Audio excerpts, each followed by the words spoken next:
Hey there creative minds, welcome to my channel. I'm Daniel and today we're creating a very simple yet stunning digital art piece. Whether you're a pro or a beginner, I'll show you how to make a masterpiece with just 2 steps, repeated for satisfying finish. By the end of this video, you'll have a very beautiful art piece to share with your friends and the world. So grab your tablet or your mouse and let's get started. So you have your artboard open, you've selected everything you wanted. Let's start the tutorial. So firstly, I'm going to show you guys how to use the pen tool. To access the pen tool, just press P on your keyboard. Let's say you just want to make some strange geometry. Use the pen tool, just create any kind of shape that you want. It doesn't matter how it looks. Remember, this is very important and it's the same thing that we're going to apply throughout our project. So once you start a point, remember where you started the point so that you can track your way back and go and close the point. Just track it back and close it, right? And that's it. So if you want to change the color, just come and double click the color picker, then change the color to the color that you like. And yeah, here the colors change. Let's say you want to add another object that is going to connect to this shape. Go back to our pen tool, then maybe just add some strange geometry here. Yeah, because okay, here once you reach close to an anchor point, it will show you that it's an anchor point, so you can easily connect to those anchor points and making your work more efficient and fast. So you just connect this to this and just connect it like this. Go back to your point that you traced. Go back to that point. So just take it back so that we can shade this. Alright, join the anchor point. Then go and change the color. Same thing. Just double click on your color picker, then just change the color to the color that you like. Yeah, okay. And here we go. Import the image that you want to make the geometric art of. So for this project, I'm going to show you guys by using the picture of Ronaldo. Once you have imported the picture, scale the picture very well into your space, and please go to your layer. Make sure you have 2 layers, and if you have 1 layer and with the image, create another layer on top of the image and lock the image so that you may not accidentally start to draw your geometries on the picture layer, and that will be really important. So press P to select the pen tool, and from there we just have to do the same thing that I showed you guys in the tutorial. Alright, from here is basically the 2 steps. The first step is creating the geometries and the second step is just coloring. So yeah, those are the 2 steps that you need in this process. It's too easy and simple. The only thing you need is the time and the kind of details that you're going to put in. The kind of details depends on the time you have. Keep your eye onto the details. Everything is going to flow. It's going to flow nice.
If you have reached this stage, it means that you have closed your geometries very well and you are ready to color your artwork. After creating these geometries, it's just too simple to color the artworks very well. If you're asking your mind right now that how will I know that this color is supposed to be here, don't worry. So we are going to import the same image that we imported for our reference. So we'll bring it to our artboard, then we scale it a little bit small so that we can view our artwork. For this stage, we are going to use the color picker and the selection tool. Go and select the geometry that you want, then go to the reference image, look at the location of that same spot, then try to see the kind of color that you feel like it will blend on top of that. So you just click the paint picker tool once, then it will automatically fill the color of the geometry.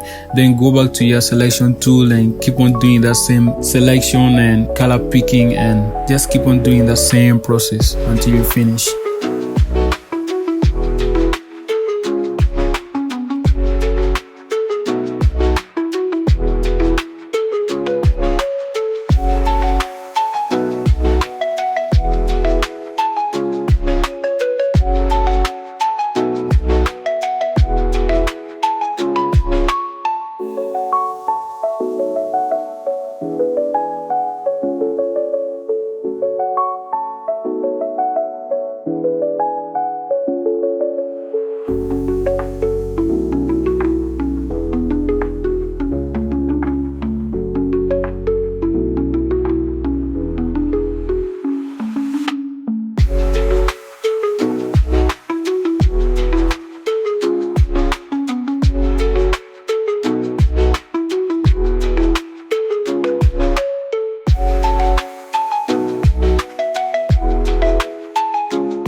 Here we go with our final artwork. It's not looking nice, right? I feel like we can furthermore give it some kind of nice shadings and nice editing, but that one I can do it in our next video, which we will explore the Adobe Photoshop interface and make some nice artworks over there.